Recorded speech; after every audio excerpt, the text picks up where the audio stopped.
I think this might be the first video I've done on my channel about Matt Gaetz. I've of course heard of Matt Gaetz before, and let me just say that he is complete and utter trash. He comes from a long line of it, to be quite honest, especially when it comes to his standpoints.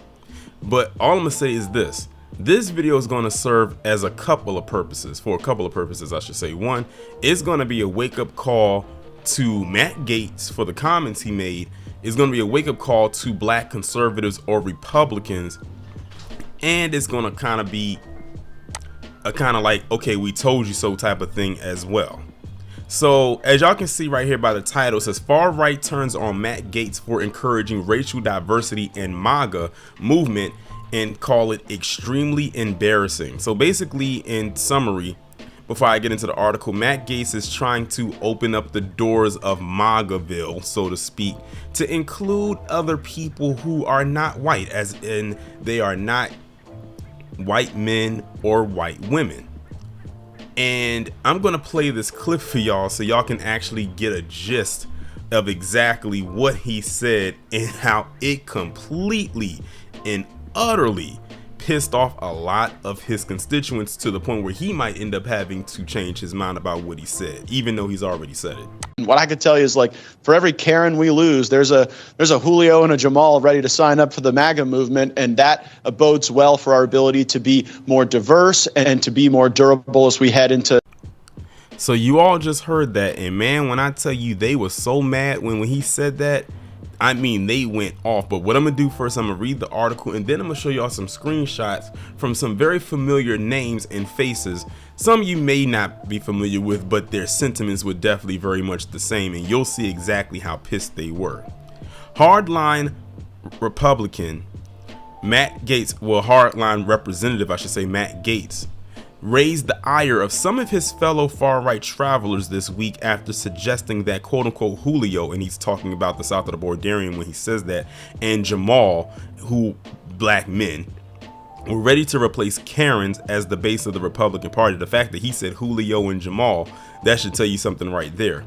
This is the blue-collar realignment of the Republican Party, and what I can tell you is for every Karen we lose, there's a Julio and a Jamal ready to sign up for the MAGA movement, and that bodes well for our ability to be more diverse and to be more durable as we head into not only the rest of the primary contest, but also the general election, Gaetz said on Newsmax Wednesday. Now, you know that people over in MAGAville hate that word diverse or diversity, especially since now it's attached to that DEI, which is diversity, equity, and inclusion. Man, they have literally they gonna crash out on that thing before the end of the year, I promise you that. Gaetz made the comment when asked to respond to Donald Trump's bombastic statements following his latest court appearance in the E. Jean Carroll trial, in which he has been found liable for sexually abusing the former columnist. Gaetz boasting that MAGA could become quote-unquote more diverse and court both Hispanic and black voters sparked a fierce backlash from the far right. The Daily Wire's self-declared theocratic fascist Matt Walsh told his 2.6 million followers on X, "This is totally indistinguishable from far-left DEI racial politics. Extremely embarrassing for Matt Gaetz." Walsh added, "What a brilliant political strategy. Let's explicitly insult and alienate the majority of our voting base for the sake of a demographic that is guaranteed to vote for the other party in huge majorities literally no matter what we say or do. That's some more GOP political genius." So as you can see, Matt Walsh, that was his way in right there. He's like, why would you even try to alienate your major base who are white people to try to get people who you know are not going to continue to go over there? But remember, again, there's a reason for this, okay? There is a reason for this. And shout out to Kid Gravity, because I believe he talked about this in a live stream that he did. And it's something alluding to something that Kid Gravity has said for a while now, that they're going to have to pivot in some direction, but we all know they're not all going to like that. That's why he always says the white vote is going to doom us all. Ron DeSantis campaign spokeswoman Christina Pashaw replied, "Also not a strategy for winning votes. Why would any politician be happy to lose the support of white women? His own district in Northwest Florida is mostly white people. But even if someone was running in Miami, where Julio our number of Karens. It's not cool to be dismissive about losing supporters. And Coulter chimed in saying, why are Republicans embarrassed about getting white votes? It's the only demographic that votes majority Republican, and GOP they have are pretty much established that MAGAville is a pretty much for predominantly, and if they could have it their way, don't know, only BIPOC stands for whites only indigenous club right there. They pretty much have declared that's and what then it of course is. they gave they some feel more like, replies, you know, which that's I'm going to the show only thing that in we can really have right to hold on to, that we're the only one that we feel like could quote unquote save the establishment, and we can't allow other people to come in. And why would you even extend the olive branch out to them? To all those black conservatives, or as I like them call them, black conservatives out there that want to be so MAGA and wear the Make America Great Again apparel and all this, that, and the third, what do you have to say about this? Now, this is Matt Gaetz right here, who was trying to extend the olive branch to you. I don't know for what reasons he's trying to do it, because I don't trust Matt Gaetz as far as I can throw him.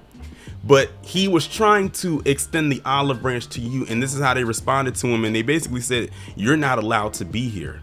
Like, why would we let you in? Like, how dare you think we're gonna choose you over even Karen?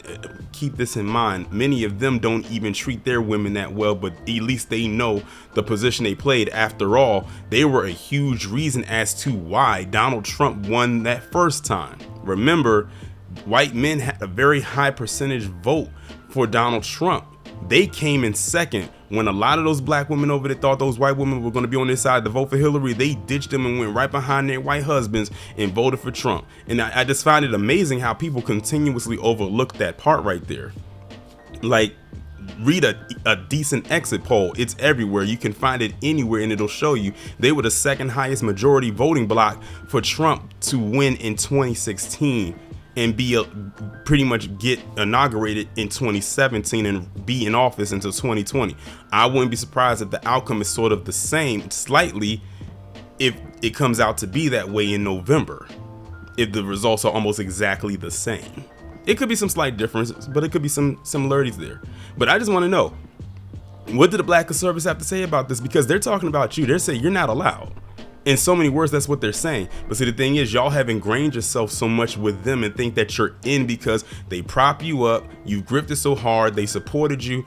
But that's only because you're peddling their talking points, but that's as far as your journey goes with them. You don't go any further than that. And you can't come back over here because you've already burnt that bridge. You're literally going to be stuck. This is exactly why Kid Gravity said this year the grift is coming to an end. Now I see it. Y'all can't grift any further than where you're at right now. All you can do again is sit online and be their shield.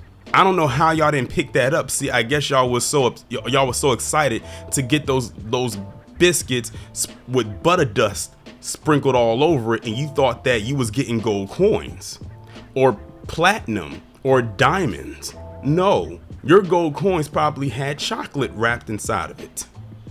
So there you go. I don't feel nothing for you. I really don't. And as you can see, Matt Gaetz, he's getting grilled behind this as well because he got off cold. That's really what it boils down to as well. Matt Gaetz got off cold, but I bet you he gonna tighten up, he gonna straighten up, and he gonna try to walk back what he said and realize the error of his ways based on their mindset. They have literally told black conservatives who think that they are better than ever that you are not one of us.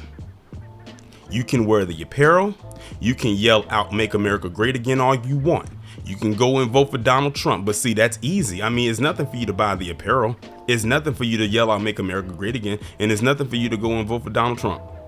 But that's as far as it goes for you. But to think that we're going to pivot from the primary base, which is white people, men and women, to cater to you, you're sadly mistaken. Even if you are a hard right leaning conservative, they don't trust it because guess what? Even they know you're in the minority. They know where the majority of the black base is. And because you are black, you can call yourself American all you want. C.J. Pearson, Zeke Arkham. but you're still black at the end of the day. And that's what they see. They can go around here saying, oh, we don't see color all they want. They see it. This article that I just read and those screenshots that I just showed you proves just that. Apparently, the black conservatives are just now getting the memo, and some of them are getting the memo and still aren't getting it. It hasn't gone through their head, but they'll find out in November. All of them will. Every last grifter.